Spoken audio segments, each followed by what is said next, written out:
बड़ा खुश हो रहा है भैया का वीडियो नहीं बने, मजा आ गया साला मैं, तेरी खुशी कहाँ खुशी है। ओ एक बार में तो वीडियो शूट ही नहीं हुआ। कोई बात नहीं, हो जाएगा यार, काहे दुखी हो। है, खुशी मिल रही है कि नहीं मिल रही है बताओ। है, क्यों, हमको देखकर काहे खुश हो।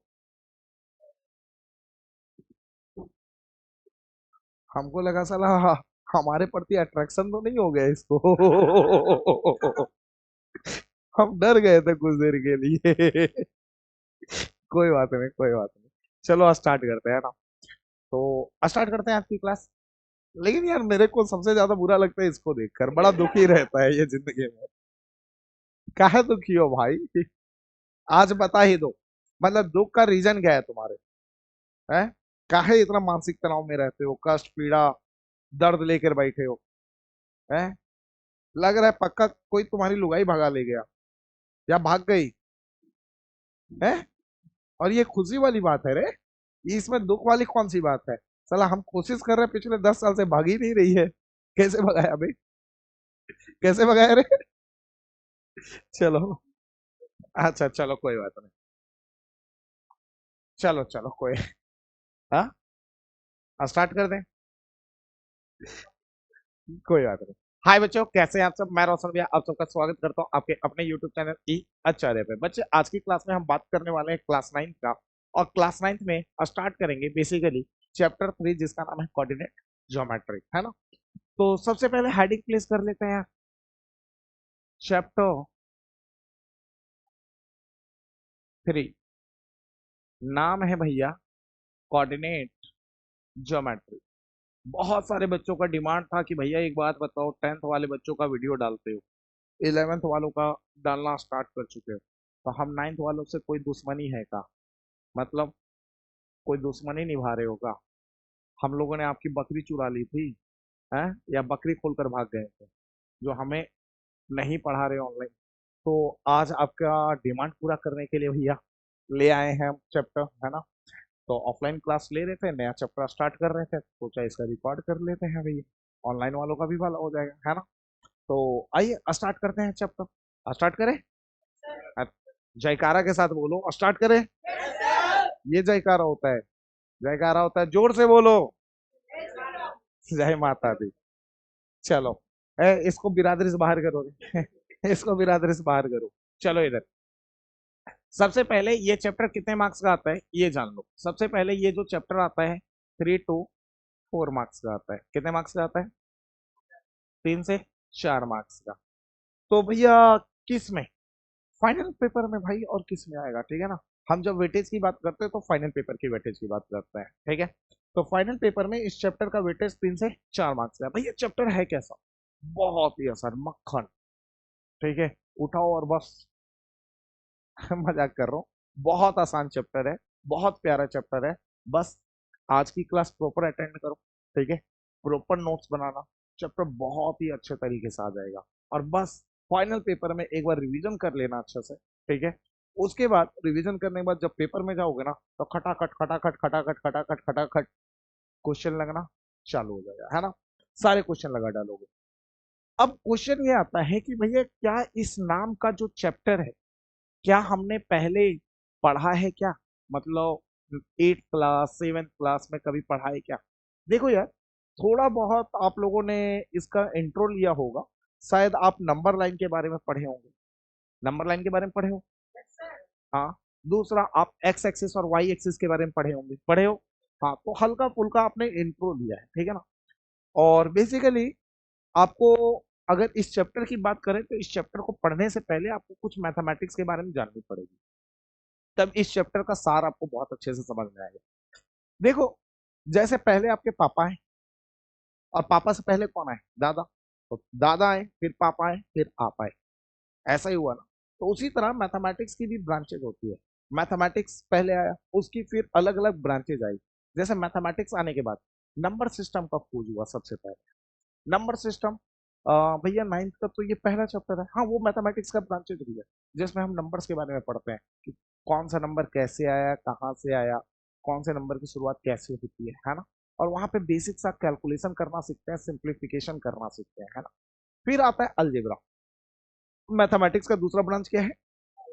अलजेब्रा, जहां पे हम बेसिकली वेरिएबल के बारे में सीखते हैं, टर्म के बारे में सीखते हैं, डिग्री, कॉफिशिएंट, कांस्टेंट, इक्वेशन को सॉल्व कैसे करते हैं, पॉलिनोमियल को सॉल्व कैसे करते हैं, इन चीजों के बारे में सीखते हैं। बात समझ में आ गया? इन चीजों को बहुत ही बारीकी से सीखते हैं, ठीक। और ये कहाँ पे पढ़ना है भैया? क्लास 9 में कोई चैप्टर है क्या? हाँ, है ना। पॉलिनोमियल, मतलब चैप्टर 2 पॉलिनोमियल का नाम सुना है आपने? हाँ। तो वो अलजेब्रा का पार्ट है। किसका पार्ट है? अलजेब्रा का। उसी तरह मैथमेटिक्स की अगली जो ब्रांच है उसका नाम है ज्योमेट्री। क्या नाम है? ज्योमेट्री। ज्योमेट्री में हम अलग अलग शेप के बारे में पढ़ते हैं। जैसे क्वाड्रिलेटरल में हम रेक्टेंगल पढ़ते हैं, स्क्वायर पढ़ते हैं, ठीक है। उसके अलावा हम ट्रेपीजियम पढ़ते हैं, ठीक है। उसके अलावा हम इसको क्या कहते हैं? इसको क्या कहते हैं? नहीं, रोम्बस कहते हैं। क्या कहते हैं? रोम्बस पढ़ते हैं। उसके अलावा हम पैरेललोग्राम पढ़ते हैं। तो अलग अलग फिगर के बारे में पढ़ते हैं, ठीक है। और ये तो क्वाड्रिलेटरल का पार्ट हो गया। उसके अलावा ट्राइंगल के बारे में पढ़ते हैं। तो ये सब जो पढ़ा जाता है, इन सब के प्रॉपर्टी जो पढ़ी जाती है वो ज्योमेट्री के अंदर पढ़ी जाती है। कहाँ पढ़ी जाती है? ज्योमेट्री के अंदर। तो क्लास 9th में ज्योमेट्री का कोई चैप्टर है क्या? है ना। जैसे lines and angle. Lines and, जो चैप्टर 6 लाइन्स एंड एंगल है वो ज्योमेट्री का पार्ट है। उसके अलावा कॉन्ग्रुएंट ट्राइंगल, जो चैप्टर 7 है, ठीक है। उसके अलावा आपको एक और चैप्टर पढ़ना है जिसका नाम है चैप्टर 8 क्वाड्रिलेटरल, वो ज्योमेट्री का पार्ट है। बट जो चैप्टर एक और पहले हुआ करता था लेकिन उसको आउट ऑफ सिलेबस कर दिया, चैप्टर 9 हुआ करता था जिसका नाम होता था पैरेललोग्राम। क्या नाम होता था? पैरेललोग्राम। उसको आउट ऑफ सिलेबस कर दिया, ठीक है ना। वो भी अपने आप में ज्योमेट्री का पार्ट हुआ करता था, ठीक। ज्योमेट्री के अलावा और आगे चले, थोड़ा सा अपने टॉपिक को आगे प्रोसीड करें, तो ज्योमेट्री के अलावा मैथमेटिक्स से एक और ब्रांचेज होता है जिसका नाम है मेंसुरेशन। क्या नाम है? और मेंसुरेशन में हम जितने भी ज्योमेट्रिकल फिगर है उन ज्योमेट्रिकल फिगर का पैरीमीटर, एरिया और वॉल्यूम निकालना सीखते हैं, जिसका जिसका पॉसिबल है। बात समझ में आ गया? उसके अलावा हम स्टैटिस्टिक्स पढ़ते हैं। स्टैटिस्टिक्स भी मैथमेटिक्स का एक ब्रांचेज है जो आपको 9th में ही पढ़ना है। और प्रोबेबिलिटी भी मैथमेटिक्स की एक ब्रांचेज है, ठीक है। पहले प्रोबेबिलिटी नाम का चैप्टर जो होता था वो 9th में होता था, लेकिन अब उसको 9th से हटाकर किस में कर दिया गया? किस में कर दिया गया? 10th में। अब केवल 10th में पढ़ना है प्रोबेबिलिटी, मतलब 9th में नहीं पढ़ना, 10th से उसकी शुरुआत होती है। 10th, 11th, 12th आगे हायर क्लासेस में पढ़ना है, ठीक है ना। उसके अलावा जब आप 10th में जाएंगे तो 10th में मैथमेटिक्स की एक बहुत ही इंपॉर्टेंट ब्रांच पढ़नी है जिसका नाम है ट्रिग्नोमेट्री। क्या पढ़ना है? आपको पता है ट्रिग्नोमेट्री कितनी इंपॉर्टेंट ब्रांच है? इस ब्रांच के लिए ये कहा जाता है कि 9th 10th उसी बच्चे का अच्छा हो सकता है। मैथ 9th 10th में मैथ्स उसी बच्चे का अच्छा हो सकता है जिसको एलसीएम एचसीएफ आता हो, ठीक है, बोर्ड मास अच्छे से आता हो, ठीक है, टेबल अच्छे से आता हो, प्लस माइनस मल्टीप्लाई डिवाइड अच्छे से आता हो। अगर ये सारी बातें आपको अच्छे से आता है तो उस बच्चे का मैथ्स अच्छा है। लेकिन 11th 12th में क्या कहते हैं हम लोग पता है? जिस बच्चे को ट्रिग्नोमेट्री आता है उस बच्चे का मैथ अच्छा है। मतलब ट्रिग्नोमेट्री इतना वास्ट यूज है, बहुत ज्यादा ट्रिग्नोमेट्री का यूज है 11th 12th का, है ना। तो उसका जो ट्रिग्नोमेट्री जो ब्रांचेज है उसकी शुरुआत 10th से होती है, ठीक है। उसके अलावा अब थोड़ा सा आगे प्रोसीड करते हैं गाड़ी। जब आप 11th 12th में जाते हो तो मैथमेटिक्स की एक और नई ब्रांच आ जाती है जिसका नाम है कैलकुलस। क्या नाम है? कैलकुलस, ठीक है। आप कभी ये सोचते हो ना कि यार ब्लैक होल के बारे में कैसे रिसर्च करते होंगे, स्पेस के बारे में कैसे रिसर्च करते होंगे, रॉकेट कैसे लॉन्च होता है, ये सब बार इन चीजों के बारे में सोचते हो ना। तो ये सारी चीजें जो है ना, वो ये चीजें आप तभी कर सकते हो, ठीक है। इन चीजों की स्टडी तभी कर सकते हो बेहतर तरीके से जब आपका कैलकुलस अच्छा हो। तो वो ब्रांचेज जो पढ़ा जाता है वो 11th 12th में पढ़ा जाता है। कहाँ पढ़ा जाता है? मेरी बात समझ में आ गई? उसी तरह मैथमेटिक्स की एक और ब्रांचेज है जिसका नाम है कोऑर्डिनेट ज्योमेट्री। अब कोऑर्डिनेट ज्योमेट्री के नाम से जो मैथमेटिक्स की ब्रांचेज है इसका छोटा छोटा इंट्रोडक्शन तो आपने मतलब पहले के क्लासेस में तो ले ही रखा है, 6 7 8 तक, ठीक है। लेकिन जब आप 9th में आते हो ना तो कोऑर्डिनेट ज्योमेट्री जो है वो ऑफिशियली स्टार्ट हो जाता है। ऑफिशियली स्टार्ट होने का मतलब होता है कोऑर्डिनेट ज्योमेट्री मैथमेटिक्स की ब्रांचेज है। यहाँ पे हम 9th में बेसिक बेसिक पढ़ते हैं, 10th में जाते हैं तो फिर से कोऑर्डिनेट ज्योमेट्री के नाम से एक चैप्टर मिलता है, चैप्टर 7। चैप्टर 7 का नाम है क्लास 10th में कोऑर्डिनेट ज्योमेट्री। तो 9th में जहां तक कोऑर्डिनेट ज्योमेट्री पढ़ोगे उसी का एक्सटेंशन आपको वहां पढ़ना है, उसी का एक्सटेंशन पढ़ना है। फिर 11th 12th में जाओगे तो कोऑर्डिनेट ज्योमेट्री की और भी ज्यादा यूजेज मिलते हैं आपको। मेरी बात समझ में आ गई? कोई डाउट तो नहीं है? कोई मानसिक तनाव, कष्ट, पीड़ा, आगे प्रस्थान करें, दर्द है कहाँ पे? अच्छा कोई बात नहीं, कोई बात नहीं, कभी कभार दर्द झेल लेते हैं, ठीक है।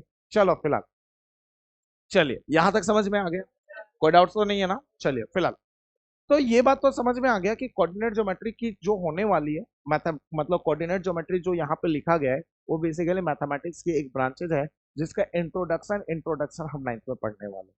मतलब इससे जान पहचान करने वाले, जान परिचय करने वाले, रिश्तेदारी बनाने वाले हैं। रिश्तेदारी मतलब लुगाई नहीं बनाने वाले, रिश्तेदारी मतलब बस, ठीक है ना?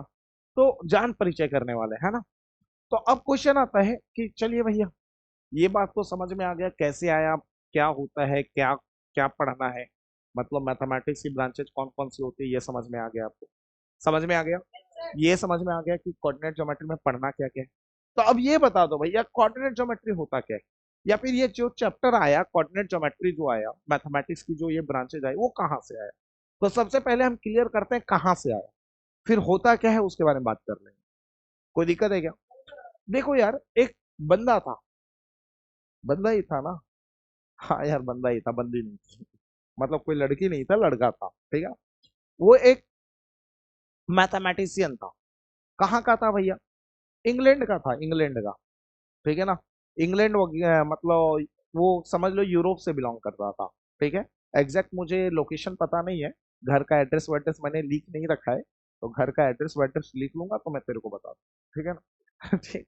तो एक बार फोन करके बात करना पड़ेगा कि कहाँ रहता है, ठीक है। नंबर भी मिलेगा तो बात कर, हाँ, अभी नंबर नहीं मिला तो एड्रेस नहीं पूछा, ठीक। तो फिलहाल, तो एक मैथमेटिशियन था जिसका नाम था रेने डिकार्टेज। क्या नाम था? Rene Descartes, Rene Descartes. वो एक यूरोप का मैथमेटिशियन था, ठीक। एक दिन क्या हुआ कि एक दिन वो घर पे आराम से सोकर उठा, जैसे नॉर्मली आप भी सो के उठते हो, ठीक है। और कभी कभार ये ठंड में ज्यादा होता है कि जब सोकर उठे, नींद खुली, तो ठंड में चादर से उठने मन नहीं, निकलने मन नहीं करता, तो सोचते हैं चलो बेड पे ही लेटे लेटे रहते हैं, है ना। और आजकल के टाइम आप बहुत बिजी हो, है ना। तो बिजी कैसे हो भैया? अरे इंस्टा पे रील देखना है, शॉर्ट्स, इंस्टा पे रील बोलते हैं ना, हाँ इंस्टा पे रील देखना है, ठीक है। भैया यूट्यूब पे शॉर्ट्स देखना है, बहुत बिजी हो, मोबाइल चलाना है, गेम खेलना है। भाई तुम, पहले के लोग वेले होते थे, तुम ही बिजी हो, है ना। तो रेने डिकार्टेस था, उस टाइम मोबाइल फोन होता नहीं था, तो वो बेचारा ऐसे ही जब सोकर उठा, थोड़ा आलसपन दिखाया तो बेड पे ऐसे लेटा लेटा था, ठीक है, पड़ा हुआ था। वो अपने घर को, अपने घर की दीवारों को, घर की नहीं बेसिकली अपने रूम की दीवारों को वो निहार रहा था, निहार रहा था मतलब देख रहा था गौर से। तो उसकी जो नजर पड़ी, वो अपने रूम के सीलिंग पे पड़ी। किस पे पड़ी? सीलिंग पे पड़ी, मतलब टॉप वाले पार्ट पे पड़ी। जब वो देखा तो वहां एक मक्खी नजर आई। कौन नजर आई? मक्खी नजर आई। वो सोचा, उसके दिमाग में ये आया कि मेरे अनुसार इस मक्खी का पोजीशन कहाँ है। जैसे मैं अगर यहाँ पे खड़ा हूँ, तो मेरे अनुसार अगर सीलिंग पे एक मक्खी बैठी है तो उस मक्खी का पोजीशन क्या है?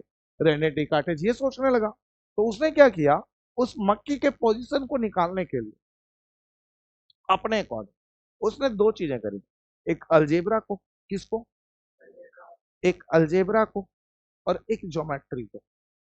ज्योमेट्री को और अलजेब्रा को, अलजेब्रा को और ज्योमेट्री को, अलजेब्रा को और उसने मिक्स किया, और मिक्स करके उस मक्खी का पोजीशन निकाला। मतलब अलजेब्रा और ज्योमेट्री के हेल्प से उस मक्खी का क्या निकाला? पोजीशन निकाला। और जब वो अलजेब्रा और ज्योमेट्री का हेल्प से उस मक्खी का पोजीशन निकाला, तो उसने गलती से मक्खी का पोजीशन निकालते निकालते उसने मैथमेटिक्स की एक नई ब्रांच ढूंढ डाली, जिसका नाम बाद में चल करके कोऑर्डिनेट ज्योमेट्री पड़ा। मतलब कोऑर्डिनेट ज्योमेट्री में हम दो ब्रांचेज को मिक्स करके पढ़ते हैं, एक अलजेब्रा को और दूसरा, दोनों को एक साथ मर्ज करते हैं, फिर पढ़ते हैं, ठीक है। तो कोऑर्डिनेट ज्योमेट्री बेसिकली दो ब्रांचेज का मिक्सअप है। किसका किसका? अलजेब्रा का और ज्योमेट्री का। बात समझ में आ गया ये ब्रांचेज कैसे बना? और रेने डिकार्टेज ने दुनिया को सबसे पहले इस ब्रांचेज के बारे में बताया था, इंट्रोड्यूस करवाया था। इसीलिए कोऑर्डिनेट ज्योमेट्री के जो फादर कहे जाते हैं, मतलब इसके पिता कहे जाते हैं, बाबूजी कहे जाते हैं, वो रेने डिकार्टेज को कहा जाता है। किसको कहा जाता है? रेने डिकार्टेज को। तो आपको ये बात समझ में आ गई कि ये चैप्टर कहाँ से आया, ये समझ में आई इसने किसने दिया, ये समझ में आया ये चैप्टर किससे बना, किसने दिया था, रेने, अच्छा, रेने डिकार्टेज ने। अच्छा, कैसे बना, दो ब्रांच मैथमेटिक्स की दो ब्रांचेज को मिक्स करके, किसको किसको मिक्स करके, अलजेब्रा और ज्योमेट्री, उससे एक नई ब्रांच पैदा हुआ, उसका नाम क्या हुआ, कोऑर्डिनेट ज्योमेट्री। बात समझ में आ गया। अब ये आया कहां से, इस बात चीज की डिस्कशन हो गई। जब हम कोऑर्डिनेट ज्योमेट्री की बात करते हैं बच्चे, तो आपको दो तीन छोटी छोटी बातें याद रखनी है, ठीक। कोऑर्डिनेट ज्योमेट्री में बेसिकली जब हम कोऑर्डिनेट ज्योमेट्री को स्टडी करते हैं, तो वो तभी स्टडी करना पॉसिबल है जब हम ये समझे कि दुनिया में डायमेंशंस कितने होते हैं। मतलब क्या कहना चाहते हो आप भैया, कहना क्या चाहता हूँ वो 1 मिनट में क्लियर हो रहा है, बस इंतजार करो, इंतजार का फल मीठा होता है, पक्का, पता नहीं, चलिए कोई नहीं। तो बेसिकली जब हम कोऑर्डिनेट ज्योमेट्री की बात करते हैं, तो कोऑर्डिनेट ज्योमेट्री को स्टडी करने तभी आप कर सकते हैं जब आपको डायमेंशंस के बारे में पता हो। किसके बारे में पता हो, दुनिया में टोटल कितने डायमेंशन होते हैं, टोटल 12 डायमेंशन होते हैं, कितने होते हैं, और इसके बारे में सबसे पहले दुनिया को किसने बताया था पता है, दुनिया में टोटल 12 डायमेंशन होते हैं, व्हील चेयर वाले चचा, हाँ स्टीफन हॉकिंस, नाम आ गया, अरे यही तो है व्हील चेयर वाले चचा का पहचान। हाँ, व्हील चेयर वाले चचा ने दिया था जिसका नाम था स्टीफन हॉकिंग, ठीक है। तो स्टीफन हॉकिंग ने दुनिया को बताया था कि वो टोटल दुनिया में 12 डायमेंशन होते हैं। आपको पता है स्टीफन हॉकिंग की जो पूरी बॉडी है ना, उसको पैरालिसिस मार दिया था। अब वो हमारे बीच में नहीं रहे, रिस्पेक्ट हो उनके लिए, बहुत महान साइंटिस्ट हैं, ठीक है। तो स्टीफन हॉकिंग जो थे उनके पूरी बॉडी को पैरालिसिस मार दिया था, ठीक है। उस उनका केवल ये चिक जो था ना, चिक काम करता था हल्का सा, ठीक है, और यहाँ पे सेंसर लगा हुआ था। और जिस व्हील चेयर पे वो बैठते थे ना, उस व्हील चेयर में जब उनको कुछ बोलना होता था, तो वो चिक को हिलाते थे, तो उसी चिक के वहां पे सेंसर लगा होता था, वो चिक के सेंसिटिव से, ठीक है, सेंसेशन से ये समझ जाता था कि वो क्या बोलने वाले हैं। और वहां पे जो व्हील चेयर होता था, वहां एक स्क्रीन लिखी होती थी, उस स्क्रीन पे पहले लिखा जाता था वो बोलने क्या वाले हैं। फिर उस व्हील चेयर पे एक सुंदर सी कन्या बैठी होती थी, फिर उस चीज को पढ़ती थी। अरे अलेक्सा का नाम सुने हो, हाँ हाँ, उसमें भी तो एक सुंदर सी बालिका होती है, कन्या होती है, जो बोलते रहती है। अच्छा, लड़कों वाला भी मॉडल आ गया, लेकिन ठीक है लड़कों वाला आया, लेकिन उसमें तेरे को कहाँ इंटरेस्ट है रे?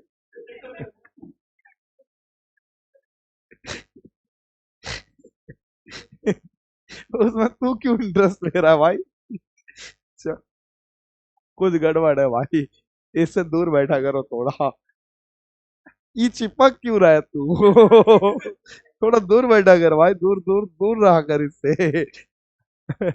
इसकी मनोभावना मुझे सही नहीं लग रही है। चलो कोई बात नहीं, आगे बढ़ते हैं।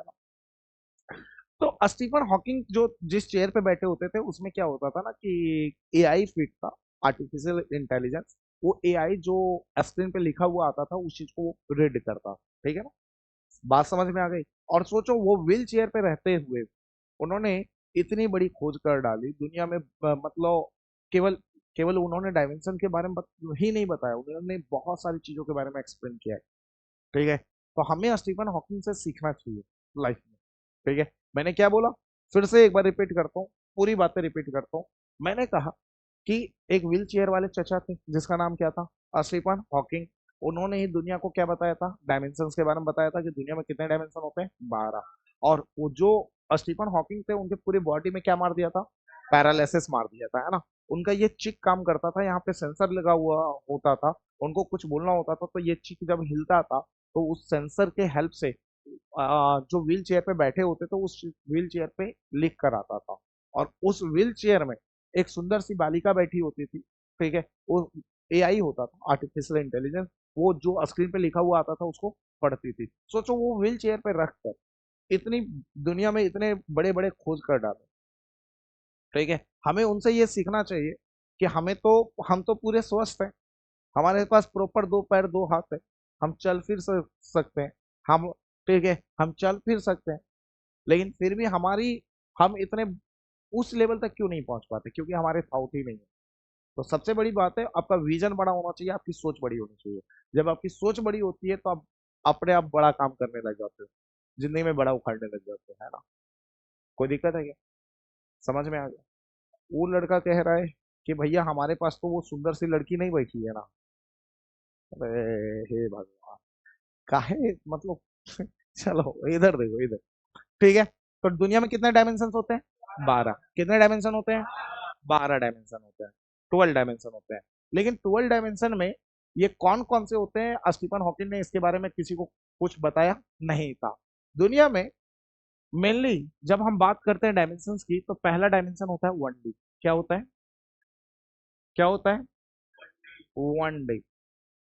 अच्छा, 1 डायमेंशन जिसको 1D कहा जाता है, क्या कहा जाता है? 1D।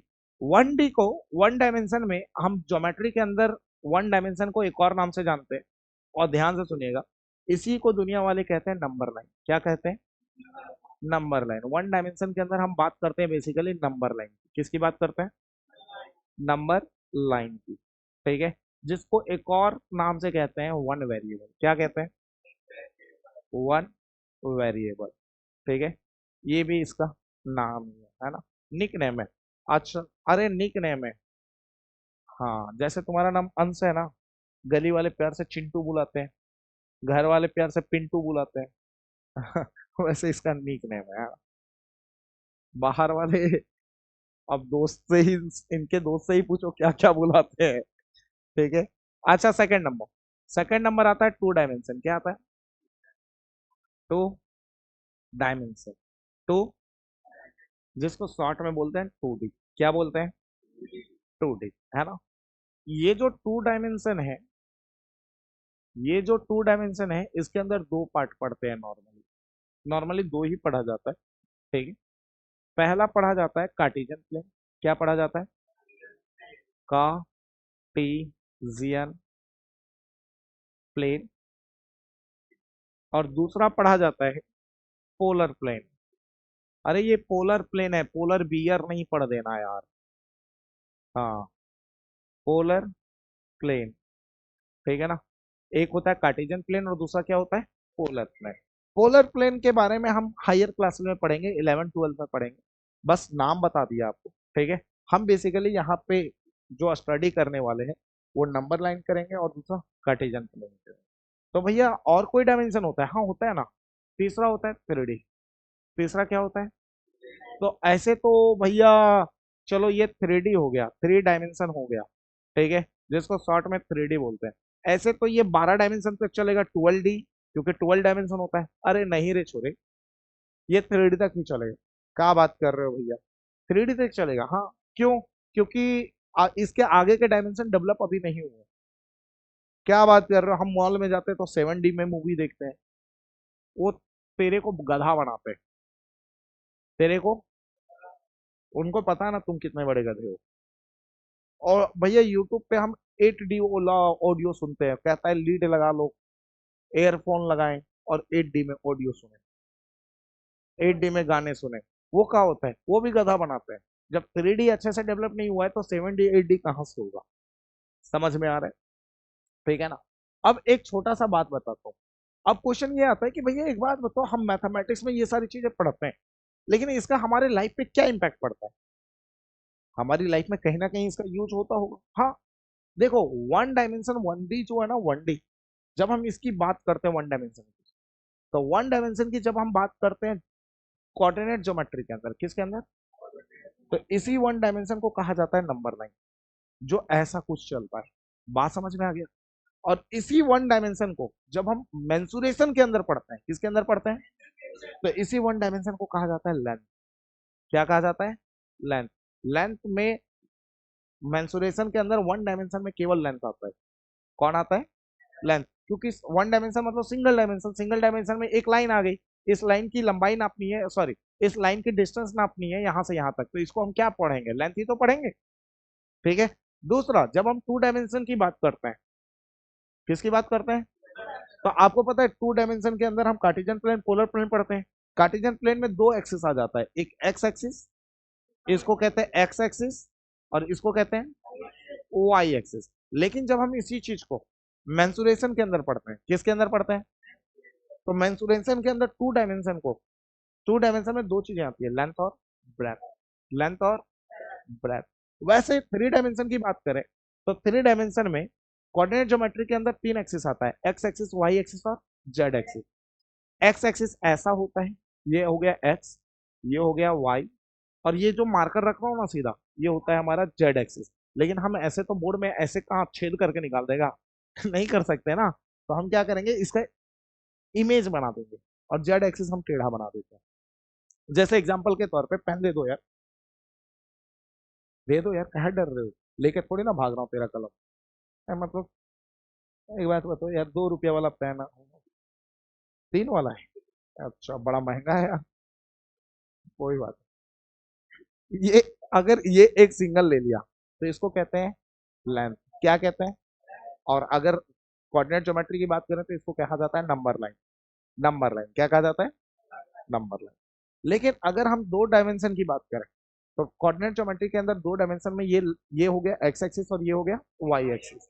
ये ऐसा आता है, ये एक्स और ये वाई। बात समझ में आ गया, ठीक है, ये एक्स एक्सिस और ये वाई एक्सिस। लेकिन जब हम बात करते हैं थ्री डी के अंदर, तो थ्री डी के अंदर तीन एक्सिस आता है। थोड़ा सा इसको अच्छे से बनाते हैं।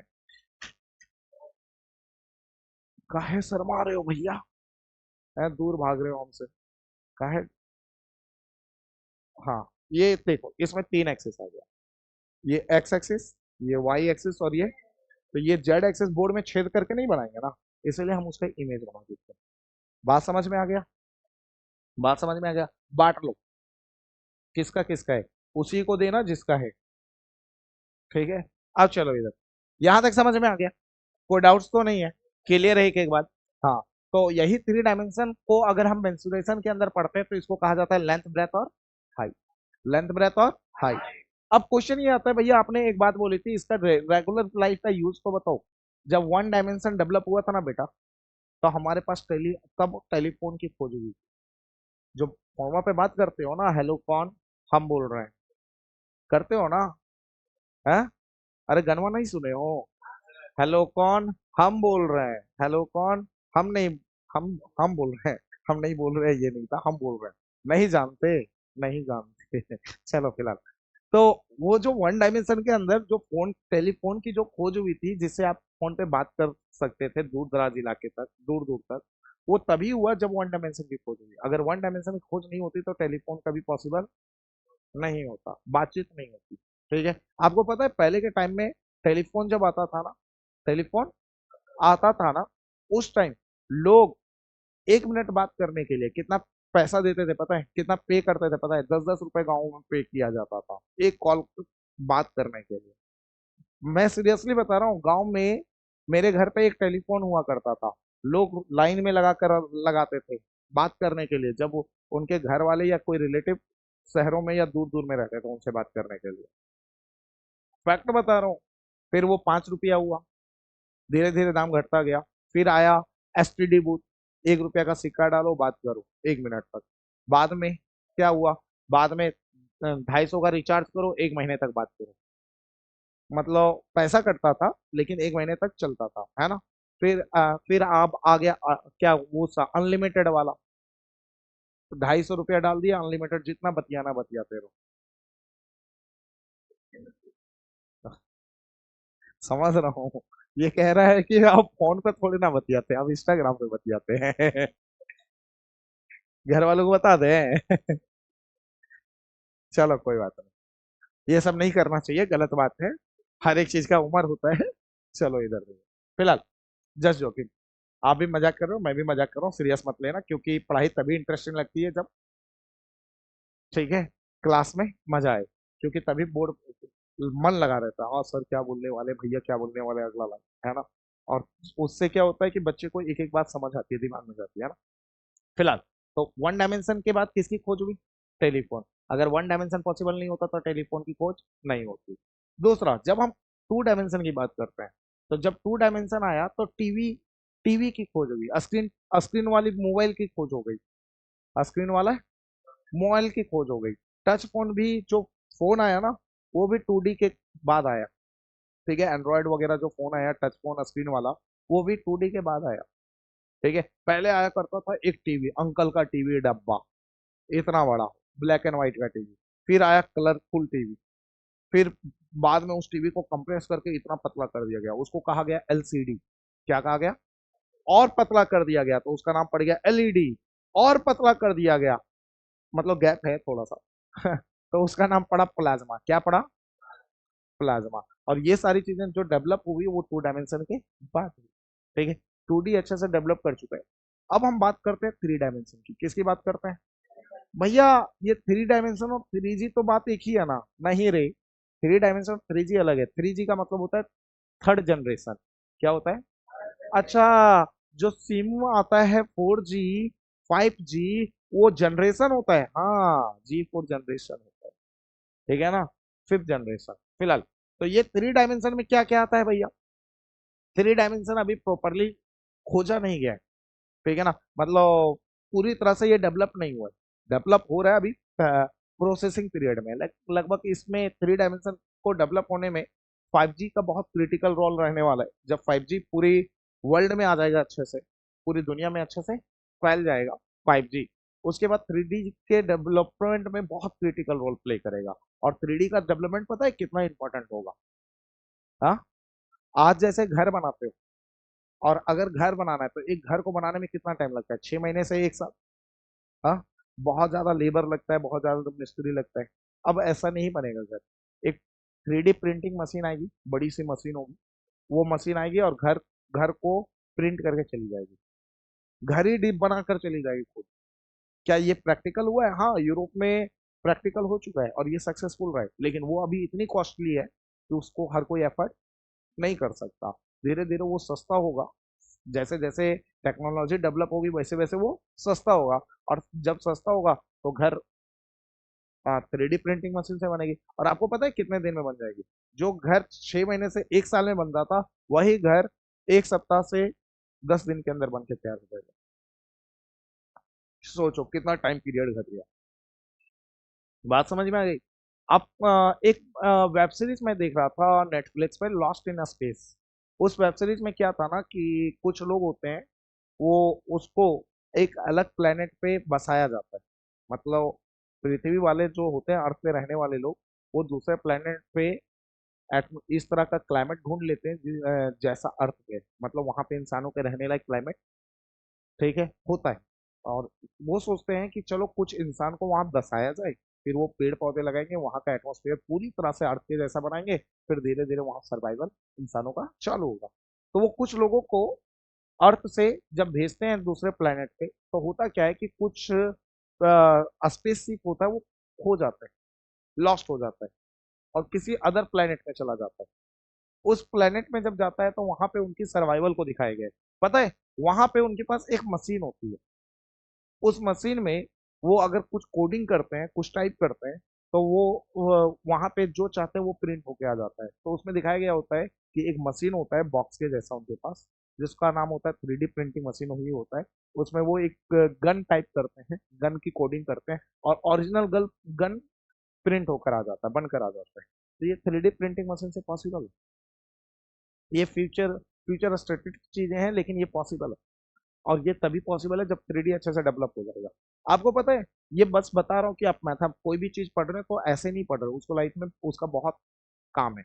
अब जैसे पहले के टाइम में, मैंने अभी आपको बताया था, पहले के टाइम में टेलीफोन आता था, ठीक है, फिर आया कीपैड वाला, फिर आया एंड्रॉइड। आज के टाइम में जब कोई फोन खरीदता है तो पहले वो देखता है कि वो फोन कितना हल्का है, वो फोन वेटेज कितना है, देखता है ना। आने वाले टाइम में क्या होगा पता है? आज के टाइम में तो लोग ऐसे फोन खरीद रहे हैं। आज के अभी तो फोन ऐसा है जिसमें एक सिंगल टाइम साइड स्क्रीन होता है। अब फोन में दोनों साइड स्क्रीन वाला फोन आ रहा है ना, ट्रांस दोनों साइड। और पता है आने वाले टाइम में फोन कैसा आएगा? कुछ नहीं होगा, एक बैंड होगा जो हाथों में पहने होंगे, जैसे, हाँ सीरियसली बैंड होगा हाथों में। ठीक है, जैसे आप लोग बहुत सारा बैंड पहनते हो ना, जो आपके ब्लड प्रेशर को दिखाता है, बीपी कितना चल रहा है। आप, हाँ, स्मार्ट वॉच टाइप का, आप कितना कदम मतलब चले हो, ये सब दिखाता है ना। उसी तरह एक बैंड होगा, उसको पहनोगे और कुछ कोडिंग की हुई होगी, उसको क्लिक करोगे तो वो स्क्रीन हवा में खुलकर आ जाएगा, वो स्क्रीन आप ही को दिखेगा, किसी और को दिखेगा नहीं। ये 3D से पॉसिबल है। अगर 3D अच्छे से डेवलप हो गया तो इतना ही नहीं, आपको पता है वैसे लोग जिनका एक्सीडेंट हो जाता है और कोई बॉडी का पार्ट कट जाता है, उस बॉडी के पार्ट को 3D में प्रिंटिंग मशीन से प्रिंट करके वापस जोड़ा जा सकता है। 3D डेवलप होने का मतलब क्या है पता है?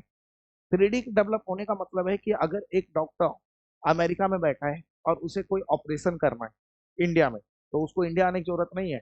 वहां पे गैजेट को पहनेगा और जैसे जैसे मूव करेगा, वो गैजेट यहाँ पे वैसे वैसे ऑपरेशन करेगा। सोच रहे हो किस लेवल की बातें चल रही है, किस हाईटेक की बातें चल रही है। ये सारी सारी चीजें पॉसिबल है 3D। और आपको पता है आजकल मूवीज जो बहुत सारी रिलीज होती है इंडिया में, वो 3D में रिलीज होती है। जैसे कहा जाता है इंडिया का पहला मूवी जो 3D कैमरे से शूट हुआ था, वो रॉबर्ट 2.0 था। रॉबर्ट 2.0 3D कैमरे से शूट हुआ था, ठीक है। और लोग कहते हैं, मुझे नहीं पता कितना सच है कितना झूठ है, लोग कहते हैं एक एक दिन तो उस कैमरे का, वो कैमरा दुनिया में लिमिटेड है, ठीक है। उस कैमरे का एक दिन का किराया 10 लाख रुपए पे करना होता है, ठीक है। वो वहां से रेंट करके इंडिया लाया गया और उसके साथ एक कैमरामैन भी आया। मतलब तुम शादी करोगे ना तो बीवी लाओगे तो साला भी फ्री में मिलेगा। ये ये वैसी वाली बात हो गई। हम कैमरा ले रहे हैं तो कैमरामैन भी फ्री में आ रहा है ठीक है। कैमरामैन आएगा, वो शूट करेगा, एक दिन का रेंट 10-10 लाख रुपए दो। और आपको पता है रॉबर्ट 2.0 जब शूट हुआ था ना, ठीक है, 3D कैमरे से, ठीक है। तो जब हम मूवी सिनेमा हॉल में देखने जा गया था मैं, तो आपको एक चश्मा दिया जा रहा था। उस चश्मे को लगा के देख रहा तो देखने पे लगता था अगर कोई क्या कहते हैं, गोली शूट कर रहा है तो वो लग रहा है इधर ही आ रहा है। हाँ, वीआर भी इस आप कह सकते हो, ये बहुत बेस्ट एग्जांपल है 3D का। बात समझ में आ रही है क्या कहना चाहता हूँ? और आपको पता है वो उतना बहुत अच्छा वाइब क्यों नहीं आ रहा था? आ तो रहा था 3D वाली वाइब, लेकिन बहुत अच्छा मूवी को देखने पे वाइब क्यों नहीं आ रहा था पता है? क्योंकि साला मूवी जो चलाया जा रहा था वो चलाया तो जा रहा था 2D कैमरा, 2D स्क्रीन पे। स्क्रीन तो 2D ही था। अगर सोचो कैमरे के साथ साथ अगर स्क्रीन भी 3D होता, क्या मौज आ जाती है देखने में। बात समझ में आ रहा है? लगता कि साला हम ही उस क्या कहते हैं रजनीकांत के बगल में चल रहे हैं, मतलब बैठे हैं, रजनीकांत भैया बगल से ही गुजर रहे हैं, रजनीकांत सर बगल से ही गुजर रहे हैं, ठीक है। तो ये सारी चीजें 3D से पॉसिबल है। उम्मीद है आपको इसका डेली लाइफ यूज समझ में आ गया।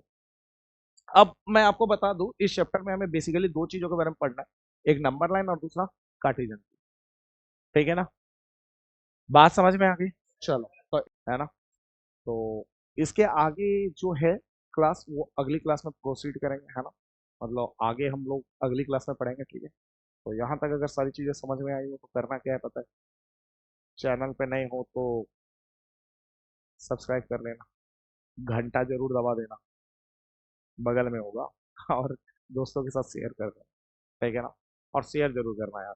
अगर आपको और चाहिए 9th क्लास की वीडियो तो शेयर करना, अगर शेयर नहीं करोगे तो बुरा लगेगा। दिल मत तोड़िए, बहुत नाजुक सा दिल है ना? मिलते हैं अगली वीडियो में। Okay, bye.